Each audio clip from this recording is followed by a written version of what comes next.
Hi, I'm Dusty. Hi, I'm Davian. We're going to do an interview with our Nima On the events that happened on 9/11/2001. Hello, how are you guys doing today? We're doing great. Good. How are you? I'm fine. Tell me about your project. Well, first we have to interview you about the things that happened in 9/11. Okay. Go ahead. Where were you when the first two planes hit the Twin Towers? I was at work. At that day, I was working in urgent care because I'm a nurse practitioner, and I was working in urgent care, and I was seeing patients. And I got a phone call from my mother, who was visiting her sister in Chicago. And she said, a plane just hit the Twin Towers. I said, what? She said, go turn on the TV. So I went around to our break room, and I said, we need to turn on the TV. Somebody says, some plane has hit the Twin Towers. So that was the first one had hit. And I was listening to the news, and while I was watching the news, the second one hit.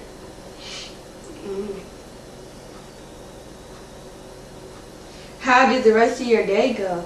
What did you do the rest of your evening? Well, it happened early in the morning. It was about 9 o'clock in the morning. So I had just gotten to work. So I had to work the whole day. So mostly everybody who came into the urgent care was asking about, did you hear about it? Did you hear about it? And we all, in between patients, we kept looking at the TV. But I mean, there wasn't much you could do. Shortly after seeing the second plane hit, then we heard that a plane had hit the Pentagon. Okay? And that was scary because I used to live in Washington, D.C., so I knew exactly where the Pentagon was. And then the next thing I heard was that a plane had crashed, and they didn't know if that had anything to do with it or not.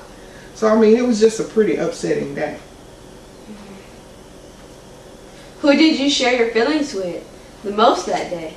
My co-workers, because it was about 5 of us working that day in the urgent care, and we just kept saying, I can't believe it, I can't believe it, I just can't believe it, and that's all we kept saying. And then I called my mother back in Chicago because I was afraid that she wasn't going to be able to get home because they grounded all the planes. No planes could fly for, it was about two days. So she had to change her reservations. She had to change them because she couldn't get home. Okay.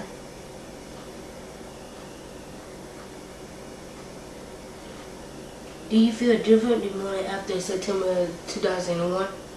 I did. I felt like the United States was not safe anymore. That, if that could happen to us, and we're the most powerful country in the world, it could happen to anybody.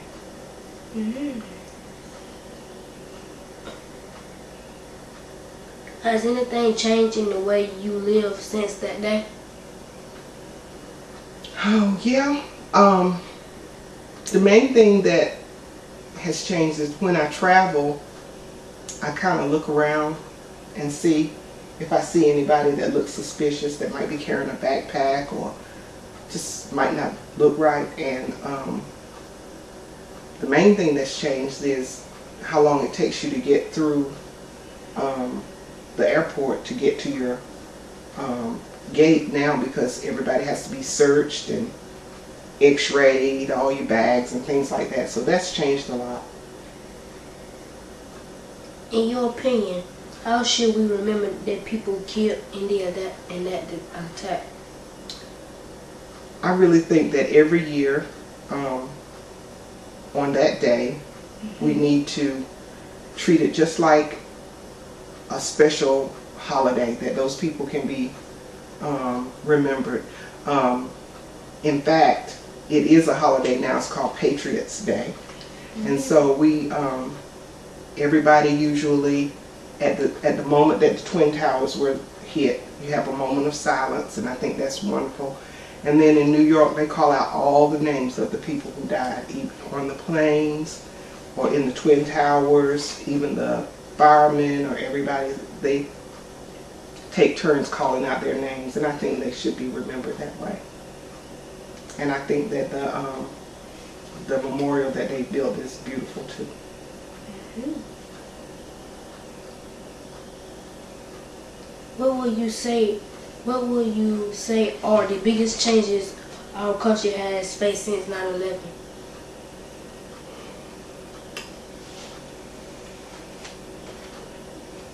I think that the biggest change is that we don't feel safe anymore. We don't feel as safe as we used to feel. We used to feel like we were invincible and nobody could mess with the United States. And 6 or 7 men got on 4 planes and totally changed our life. So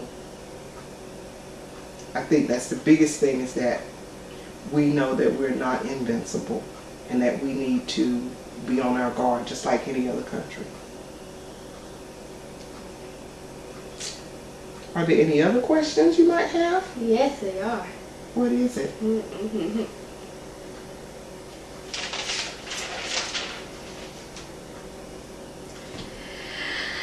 As our interview comes to close, are there any final thoughts about what you'd like to share to our class about 9/11? It's just one thing that I would say is that we have to always remember that we're all one country. No matter what we look like, no matter what religion we are, what color we are all Americans. And it's very important that you understand that and treat each other with dignity and respect. Because on 9/11, they didn't care that we were white, that we were black, that we were Asian. All they cared was that we were Americans and they were against us. So we have to stay together. Thank you so much for coming to this interview. Thank you for asking. And one more question for you. Okay. How do you feel about 9/11? Would they ever strike again? If they struck again, how will you feel? You know, now that I know that we're not invincible, then I know that it could happen again. So I think I'm always on guard. And I feel like when even, you know, all these other tragedies are going on, you know, all these shootings with the kids and stuff like that, you just feel, you don't feel safe anymore. So I guess I would feel even less safe if that happened again. Okay? Yes, ma'am. All right. Thank you. Well, that's the end of our interview. Thank you for watching. I'm Davian, and this is Destiny. And this is our special guest, Mima. Everybody clap.